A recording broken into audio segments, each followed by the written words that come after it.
The year was 2008, and after spending 2 weeks crisscrossing Europe with my friends, our little Euro trip had finally come to an end.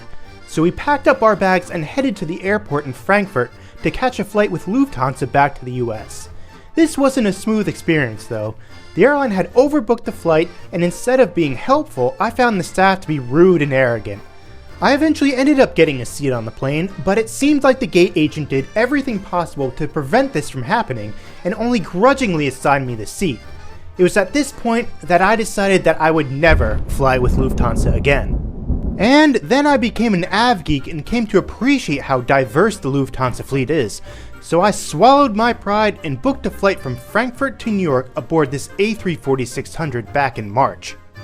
I'll be honest, when I was booking this trip, I really wanted to fly on one of Lufthansa's 747s, but shortly after this flight, they actually decided to decommission their entire fleet of 17 A340-600s because of COVID-19.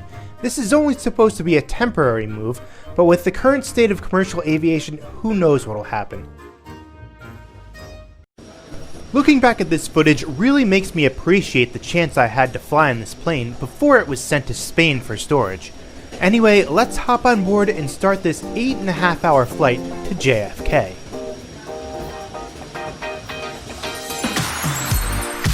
Lufthansa has this A340 fitted with a 4-class layout, and unfortunately, I'll be sitting in the back of the plane in economy today. My seat for this flight is 54K, which is a window seat. The economy cabin on the A340 is in a 2-4-2 configuration, except for the last 3 middle rows, which only have 3 seats.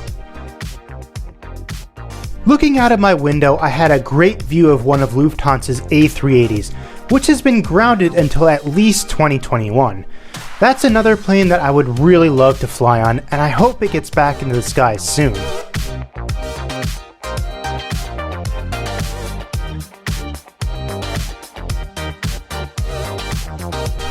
We pushed back from the gate on time and headed out to the runway.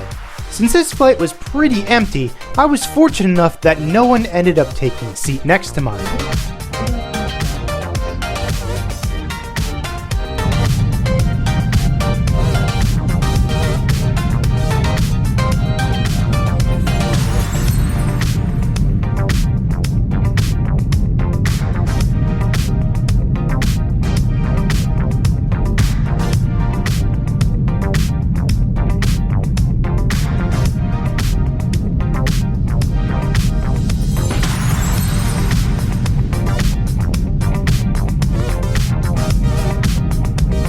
Now that we've reached cruising altitude, let's explore the seat a bit more. Thankfully, these seats ended up being pretty comfortable, and the headrests were nice and adjustable. The tray table folds out from in front of you, and you can move it back and forth. I also thought it was pretty sturdy too.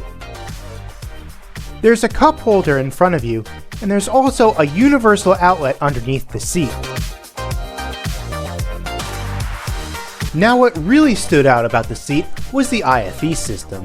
The screen was responsive, and I thought that the whole system was intuitive. There was a great selection of movies and TV shows, and you could even watch live TV. I also really enjoyed the moving map. The monitor has a USB port, and there are also digital controls to call a flight attendant or even turn on your reading light.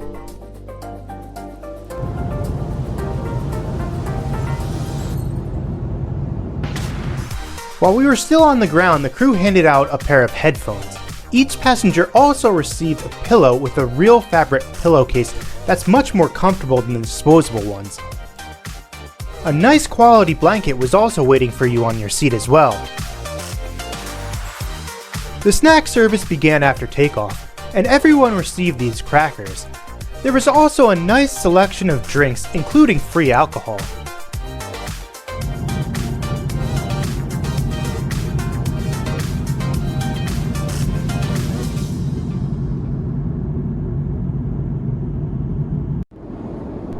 And now, let's take a look at what's probably the coolest feature of this aircraft. If you're an AV geek like me, then you probably know what I'm talking about already. But for those who don't, behold, the downstairs lavatories. Lufthansa outfitted its A340s with these below-the-deck bathrooms so they could squeeze more seats in upstairs. In total, there's 5 lavatories and 1 crew rest area down here, along with a little extra storage space.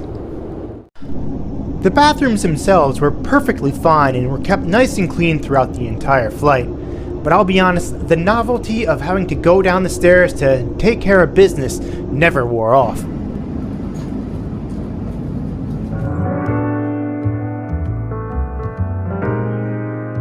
Eventually, it was time for dinner, and the crew offered everyone either a choice of pasta or chicken. Usually, I like to avoid chicken while I'm flying, but I decided to give it a try this evening, and I'm really glad that I did. This entree was neatly presented on a tray, along with some pudding, a bread roll, and a little salad. I really appreciate that Lufthansa gave everyone an actual glass, along with some metal cutlery. In my mind, this helped give the meal a premium feel. It would have been nice if the entree was served in a ceramic dish like this cup, but at the end of the day, I really didn't mind because this meal was absolutely delicious. Or maybe I enjoyed it so much because I hadn't eaten in 12 hours. Who knows? Once the meal was cleared away, the crew gave everyone a bottle of water. I should also mention that there were refills on red and white wine throughout the meal service, and you were also offered coffee, tea, Baileys, or brandy. Hot towels were also handed out, but I forgot to film this, so you're just gonna have to imagine what that was like. Soon after dinner, the cabin lights were turned off, and it was time to get comfortable for the rest of this flight. So I decided to recline my seat and enjoy some of the spectacular views as we passed over southern Greenland.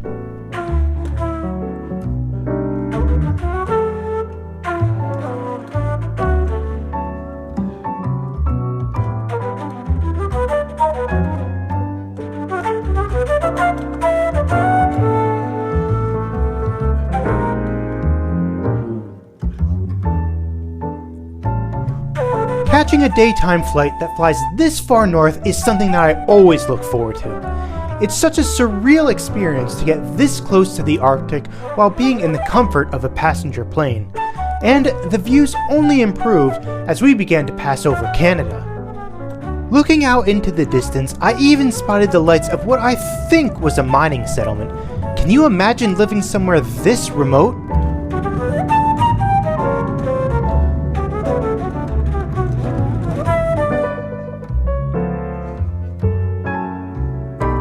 Breathtaking views aside, I need to mention the crew, who really impressed me with their professionalism. I could definitely tell that they were well trained.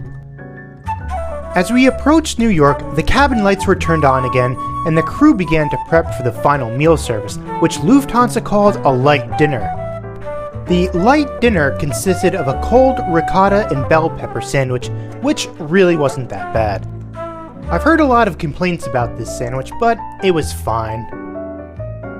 At this point, I'm sure you're expecting me to repeat the same old diatribe about how Lufthansa isn't really a 5-star airline, and they're not. But they're still a very good carrier and solidly 4-star. I mean, after this flight, I'm really starting to question my vow to avoid them at all costs. We will shortly collect the headphones. If you return them to us now, we will make sure that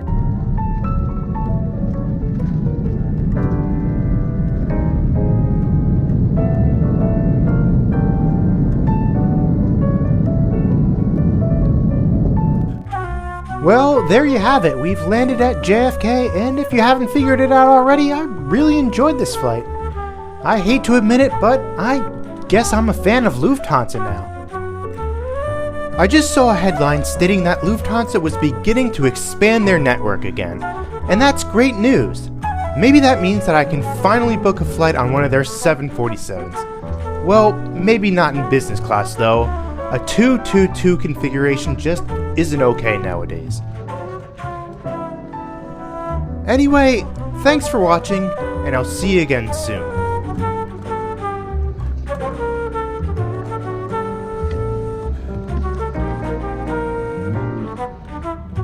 Oh, and I forgot to include this shot of the legroom. It was just okay.